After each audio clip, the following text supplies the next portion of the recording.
विराजमान होइछन्ति ठाकुर एक संगे श्रद्धालु को दर्शन देउछन्ति ठाकुर। तो एही परिप्रेक्षी में 15 दल पड़िया होई पड़िछि उत्सवर मुखर रंगारंग कार्यक्रम में दुलुकुछ अमृत महोत्सव मंच नामी दामी अतिथि सहित सांस्कृतिक कार्यक्रम संबोधित होइछि। अनेक प्रतिभा मीना बजार दुकान बजार इत्यादि को मन भरी उपभोग करुछले दर्शक। चलंतु आमे भी शामिल हेबा।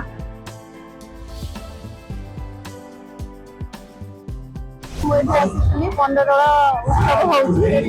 ठाकुर आनंदर उत्सव होउछि जहाँकि बहुत संख्यार बहुत गाँव ठाकुर एकाठी होती बहुत सारा लोक भी आमर ओडिया परंपरा को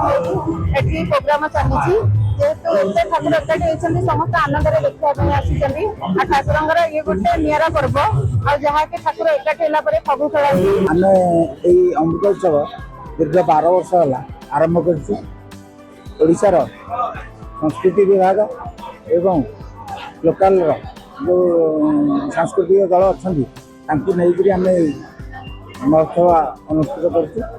गाँ गहली जो प्रतिभा मान अच्छा से लोक नर्तन को आने सहित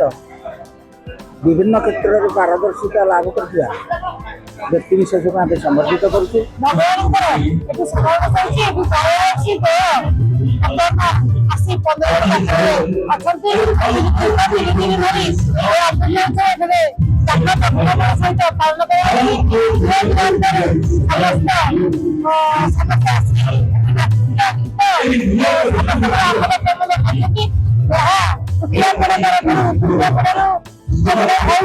अमृत महोत्सव एक मिलन आसर जो आसर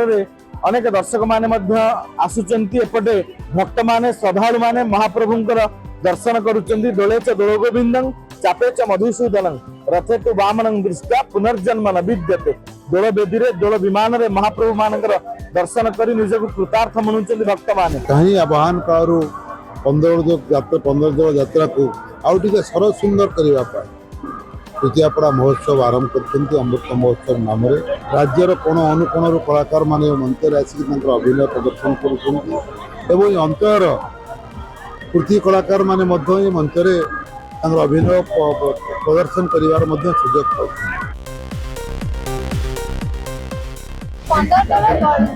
एवं अमृत उत्सव में कलिंग टीवी कार्यक्रम कर सुजोग पाई धन्यवाद बोलगढ़ मु शुभलक्ष्मी दीदी कलिंग टीवी।